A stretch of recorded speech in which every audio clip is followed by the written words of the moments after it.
Now at 10, a brand new winter advisory for some of our most populated areas. Snow coming down in parts of the state, including right here in Sandy. We're tracking your pinpoint weather forecast and what to expect for your Tuesday. Plus, human-triggered avalanches are going to be likely as the storm ramps up. Our spring snowstorm bringing new concerns of avalanche danger. What experts say you need to be aware of before taking a late season ski. And I don't believe it's something that can be faked. New developments in the case of Lori Vallow-Daybell. A judge now finds her competent to stand trial. How soon she could show up in court. Live, we're there for you. ABC4 News at 10 starts now. Welcome to ABC4 News at 10. I'm Jordan Burrows in for Glenn Mills. And I'm Emily Flores. We thank you for joining us on this Monday night. Strong winds as spring snow is hitting parts of the state tonight. Let's head right outside. This is a live look at Little Cottonwood Canyon. It is coming down.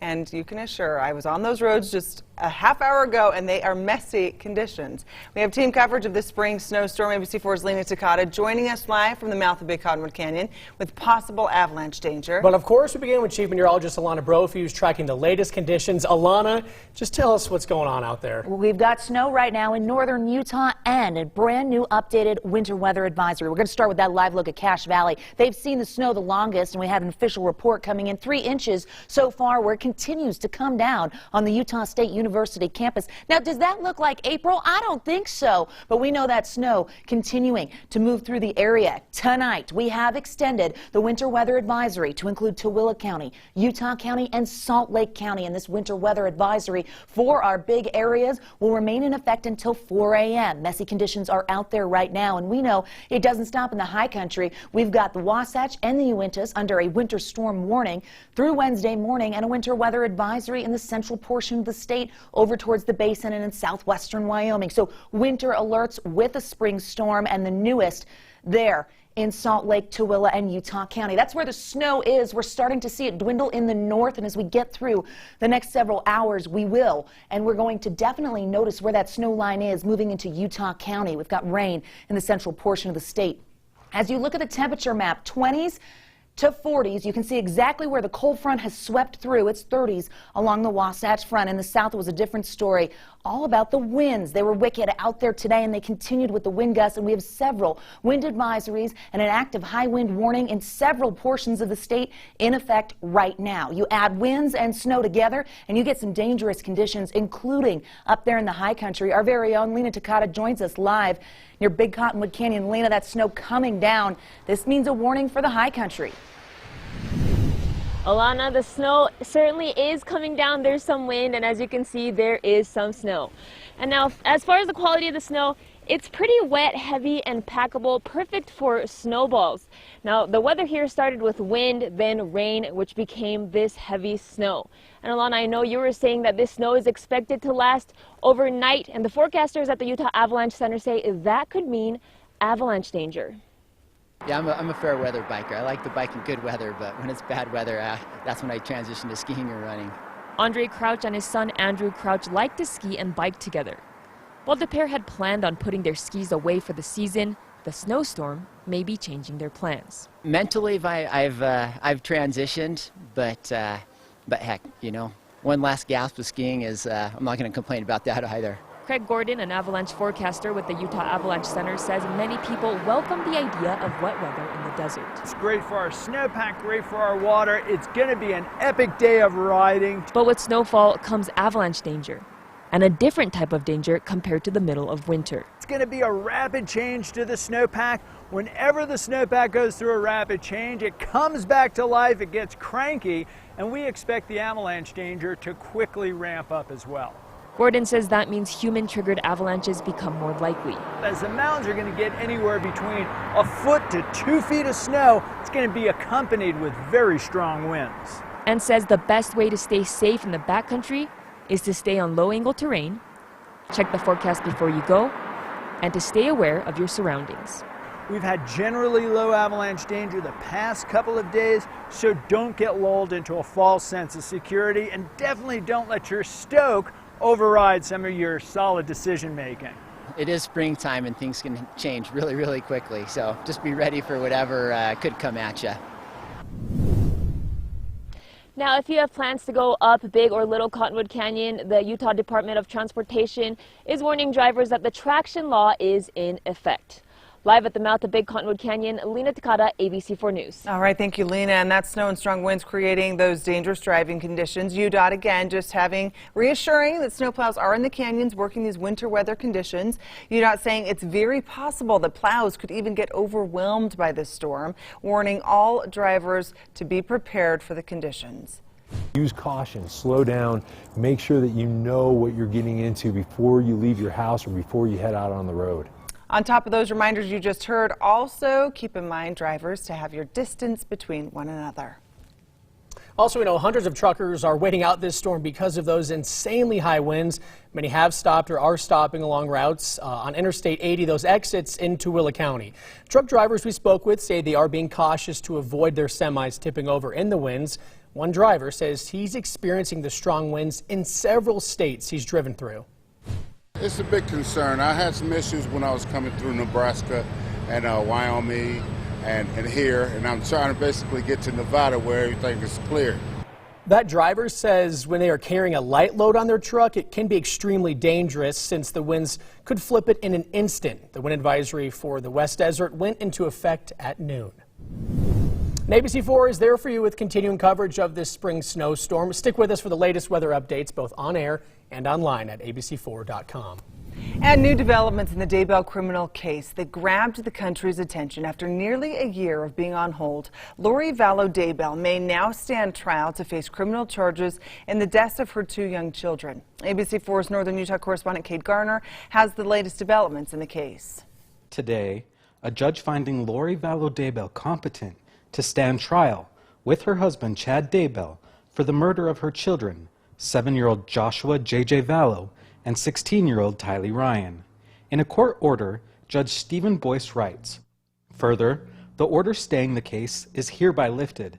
Defendant is to be transferred from the Idaho Department of Health and Welfare and remanded to the custody of the Fremont County Sheriff to be transported and brought before this court." Last June, the judge ordering Vallow to be committed to the Idaho Department of Health and Welfare. After determining that the defendant, Lori Noreen Vallow, aka Daybell, is not competent to proceed. In having experience with the process, I don't believe it's something that can be faked. During the stay, or pause, Vallow has been in a state hospital. These medical providers are licensed psychiatrists, they're medical doctors. The goal of the stay? They attempt to restore them. In today's order, Judge Boyce says Vallow has been restored and is now competent to stand trial, adding, the court orders that the defendant be brought before this court to be arraigned. In Ogden, Cade Garner, ABC4 News. Thanks so much, Cade. Well, Lori Vallow Daybell's arraignment is scheduled for April 19th. A judge has now sentenced a former Salt Lake City police detective for his role in the January 6th attack at the U.S. Capitol.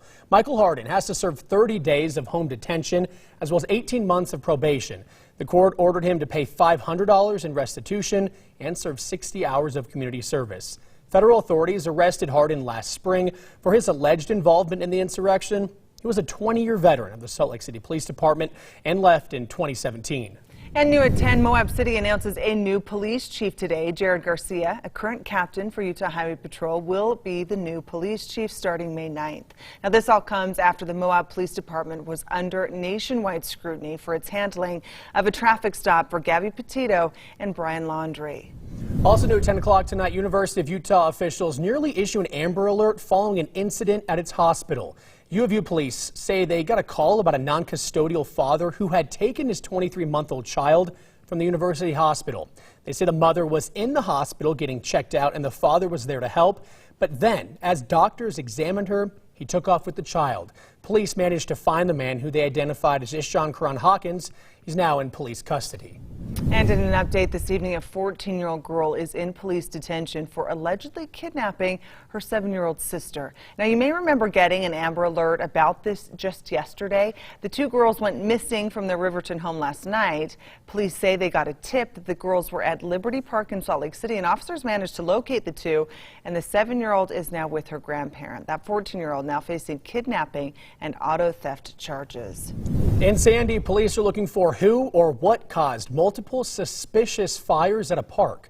The Sandy City Police Department says just last week they saw 3 separate suspicious fires in Dimpledale Park. Fire crews did extinguish those flames and nobody was hurt. Sandy police say if you see anything suspicious, call 911. Coming up, a fire ravages through a Home Depot. Aerial footage that'll leave you stunned. And a fiery rescue down under. See how police officers save a couple in a burning car. Plus tulips, a Vivint covered in snow. Well, that's spring in Utah. Late season storm bringing a wintry wallop to parts of the state. We're tracking the snow right now and those strong winds holding on through the morning hours in parts of Utah. What you need to know for your Tuesday in Utah's most accurate forecast.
You're watching ABC4 News.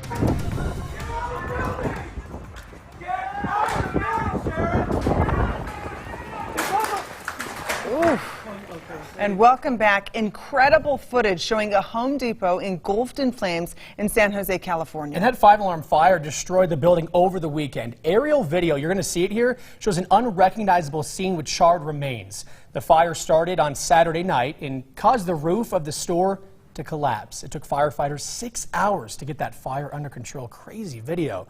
Some neighbors nearby had to evacuate since the fire burned so close to their backyards. I panicked like anyone would. I mean, it was right next to my backyard and really looking over my fence, you could see everything. Firefighters are still monitoring those hot spots, but so far there is no word on what caused the fire. And now dramatic body cam video shows the moment police officers pulled 2 people out of a burning car. Yeah, this is newly released video out of Western Australia. You see it here behind us, and here's some full video. Police officers smash open the window and help pull the people out from inside. One officer works to extinguish the flames that are building up. Police say a fuel tank ignited after a crash caused that fire. And now back here in the U.S., an ice jam causes a river to rise in Maine. Aerial video shows the large chunks of ice in the river in the northern part of the state. The rising temperatures there are prompting some flood warnings as the ice begins to melt. Time now for Utah's most accurate forecast with Alana Brophy. Weather rates certified 11 years in a row. All right, and we have that spring snowstorm that I know you've been telling us about it, Alana, but it's still crazy to look outside and see the snow. It feels so chilly out there, and we've been dealing with it here for the last several hours. This is video coming from Park City. Stay with me here, Main Street. The winds blowing around. Thanks, Gabe, for making sure we got this. But you can see snow on Main Street with blowing snow, visibility limited. This is what it looked like in Davis County. As that rain switched over to snow, it was heavy, wet spring snow, and it continues at this hour. We've been talking about this storm for days, and we knew that a possible wintry wallop was going to happen. It's still going on. Storm tracker radar shows us we're starting to clear in the north, but we still have that swath of moisture, and our heaviest band of moisture from this system is right now through midnight in Salt Lake County, as well as Utah County and over into Tooele County. So still very active out there. We've got wicked winds that we battled throughout the day, and as we head into the overnight hours, parts of the state will continue to do that. I'll show you where. We're tracking where the wet weather's headed. We've got those new alerts posted with several different warnings and advisories in effect, and the winter impacts, they want to hang on. doTERRA camera shows time-lapse video. Starts as rain, heavy rain in Salt Lake County, and boom, the cold front sweeps through, and that turns to snow, and it's now a spring snowstorm making for sloppy conditions. We did see gusts up to 40 miles per hour in Salt Lake. Wasatch Front seeing gusty conditions, but check this out, because Price clocking a 62-mile-per-hour gust. Delta, Milford, Cedar City, Moab, big numbers, even down there in St. George, coming out with these winds. Southerly winds really causing an issue. We did see the high wind warning expanded to the West Desert this afternoon, and then tonight extending up into Castle Country over towards Grand County and the Four Corners area. That will hold until 6 a.m. tomorrow morning with wind gusts with up to 65 miles per hour, so in excess of 60 miles per hour. What you're seeing in tan, wind advisories, even over in the West Desert, those are going to hold on as well as we get through the overnight. Very strong winds wreaking some havoc ahead of the wet weather. This is all because the system is digging through the desert southwest. It's going to lift to the northeast, but brought the winds ahead of it. Colder air behind it, and now we've got rain and snow to deal with, and we're not finished. This is heavy, wet snow. Don Can taking this photo in Sandy. Knocked down a branch already. I know we've got some blooms out there, but this heavy, wet snow can be a bit of a problem. Winter storm warning in effect for the mountains. Winter weather advisory now for Salt Lake, Tooele Valley, Rush Valley, and Utah Valley until 4 a.m., where we're currently seeing snow and sloppy conditions on the evening or overnight commute. If you've got to get up early tomorrow, make sure you check the road conditions. Also, winter weather advisory for the central mountains and part of the Uinta Basin. The front comes on in. It's got cold air behind it, and that's when we saw the rain transitioning. There we go, to snow by about 8, 9 o'clock in northern Utah, and then that continues as it heads south. Let's get pinpoint here, see exactly what's going on. Snow line near Nephi, starting to get mixed precipitation towards the I-70 corridor, and some rain down south. We zoom in. We're going to see Logan getting a bit of a break, but they picked up 3 inches so far. 3 inches of snow. It's April. I know. That's what we're dealing with. We've got that mixed precip over I-70 towards Beaver. Iron County, we'll get some rain that will transition over to snow, and then tomorrow morning could be a little sloppy. The biggest band of moisture will hold on through midnight into central Utah, then tracks over to the east. By 3 a.m., it's a little south central, so a heads up there. That's when Iron County could see some snow. Also the case for Beaver County. Snow showers continue for our Tuesday afternoon and into Tuesday evening. It will be hit or miss, but we have the potential for those snow showers hanging on even into Wednesday, and then there we go, Thursday. Another system wanting to come through. How much snow? Well, we've been talking about this for a while, but a trace to 4 inches. Logan, part of that right now at 3 inches. The benches could get 2 to 6. Mountain Valleys at 4 to 8. 5 to 10 where the advisory holds in that southwestern Wyoming and the central mountains. 1 to 2 feet up in the Cottonwoods through Wednesday. But tonight, they could pick up a foot. We know it's coming down up there in the high country. Way below average tomorrow with 30s and 40s. Typically this time of year, 61. Is the high, so we're running 20 degrees cooler than where we should. 50 in Moab, 56 in St. George. Chance of some wet weather tomorrow morning in Washington County. The winds will stay cranking for the next several days, but the temperatures warm up. Dry conditions down south. Wicked winds not wanting to let go. Wasatch Front, snow showers for the next 2 days. We do get a mild warming trend, but stay unsettled through the end of the work week. Another system on Saturday that's going to clip the state and bring some rain. Well, what do you like? Because we're serving it in the weather world tonight. Jordan, Emily, over to you. Yes, indeed. Thank you, Alana. Well, now to another weekend of massive flight cancellations. Some airlines saying they're already cutting flights for the busy summer travel season, even as prices are on the rise. But can cheap tickets, that is, still be found? ABC's Gio Benitez has the latest. Tonight, some airlines say they're cutting flights this summer to limit chaos at airports after yet another weekend packed with cancellations for JetBlue and Spirit. More than 600 canceled flights. JetBlue now cutting at least 8 to 10% of flights during the busy summer travel period. Alaska Airlines about 2%, in part because of pilot shortages. This, as experts say, the average airfare jumped by 40% since the start of the year and will rise another 10% by the end of May. A tremendous amount of demand from travelers who have not been able to travel for the last 2 spring and summer seasons. And the second factor is jet fuel. In fact, jet fuel prices are also up 40% since the beginning of the year, 76% since this time last year. But Scott Keyes, who monitors cheap flight prices, says not all hope is lost. We are still seeing an abundance of cheap flights, even as they're creeping back up. So why is this happening? Well, many pilots retired during the pandemic, and then of course you had that rebound in travel, that fast rebound. Now airlines are scrambling to try to find new pilots to hire and train. Gio Benitez, ABC News, New York.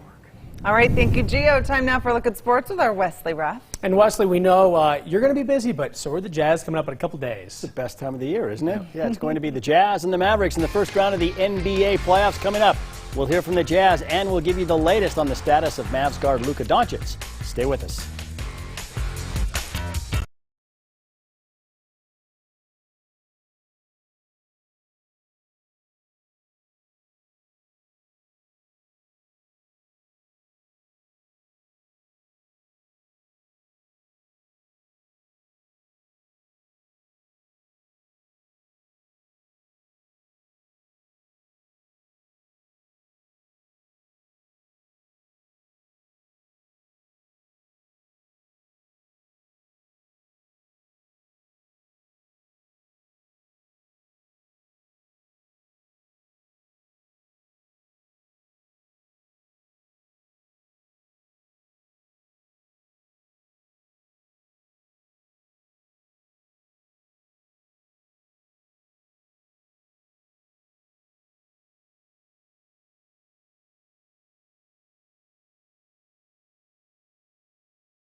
Time now for ABC4 News Sports with Wesley Ruff. The regular season is over, and now things get serious. The Utah Jazz will open the playoffs Saturday morning at Dallas against the 4th-seeded Mavericks. The 5th-seeded Jazz wrapped up the regular season last night with a win over the Blazers in Portland. Now all their attention turns to the Mavericks. The two teams split their 4-game series this year, with each team winning on its home court. The Jazz know they have to be at their best if they hope to beat the Mavericks.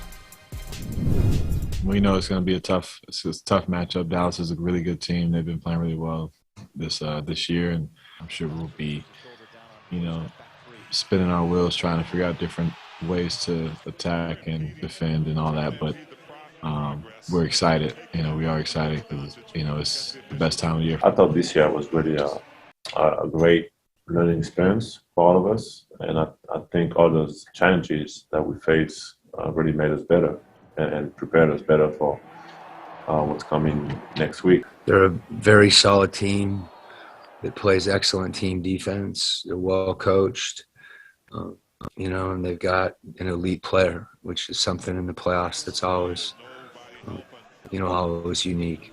Of course, the elite player that he's talking about is Luka Doncic. He's not only the best player on the Mavericks team, he's one of the top players in the entire league.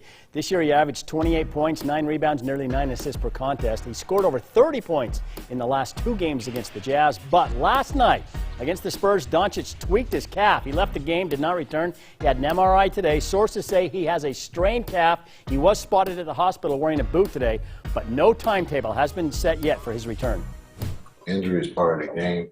Absence is a part of the game, so we'll see how he feels. The nice thing is we have one home court, so we don't have to travel, and a week until we play. For some reason, I feel like he'll be ready to go. Knowing the competitor he is, I feel like he'll be ready. Unfortunate, but I mean, the competitor like that, you can't keep down for long.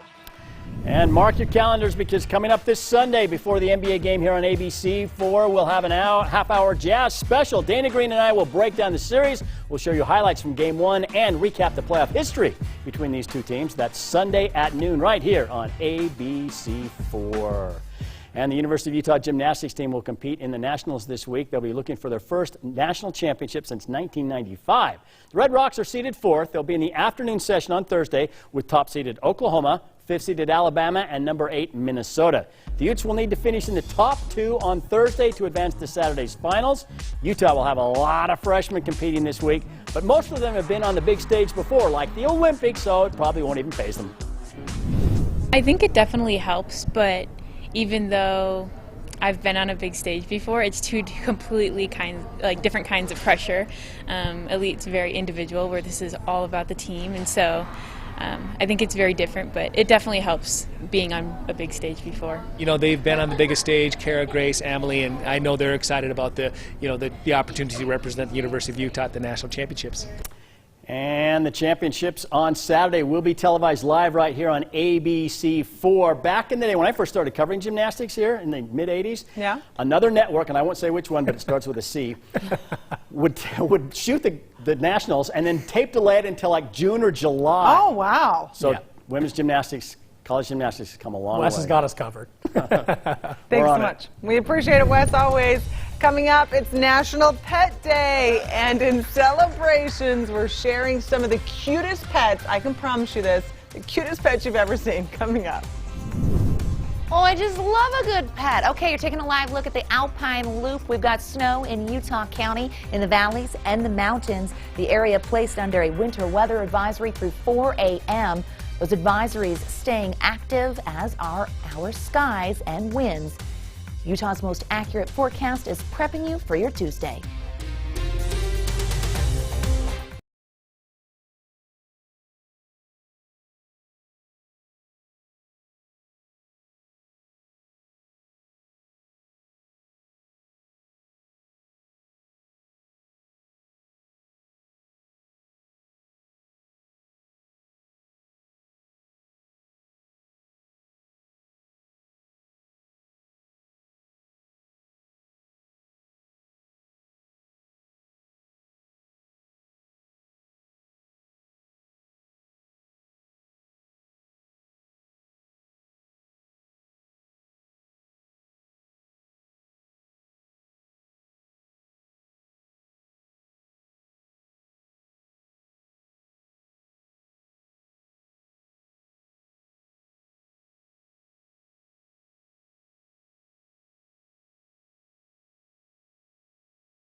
Finally at 10 o'clock, it's National Pet Day. Here are some of our ABC4 pets. Okay, so you just saw Wrigley and Wallace, my dogs, but then this is Alana's dog, That's Radar. reporter Lena's cat, Chitnut. Ooh. And this is our digital reporter, Craig's dog, Rex. He's ferocious. Oh, Rex. And then our producer, Taylor's cats, Nunu and Willow. And then, this is he's back. Wrigley again. This is my sweet Wrigley. But we have another photo coming up. No, we didn't missed see it. it. The dog's name was Tupac. Our editor has his Tupac in there, sorry. My dog's name, my family dog, my parents, it's Jeter, but she didn't make a cameo. It's okay. Love And we me missed some Jeter. Teddy. Yankees, Yes, yeah, she we does. missed Ted, and that's okay. Radar's very similar to Ted, except younger. Yeah. Okay, we've got snow out there, a consistent amount of snow through the early morning hours with that winter weather advisory holding on. It's rain mixing to snow in central and southern Utah. It's messy out there. Be careful. Thunderstorm potential tomorrow.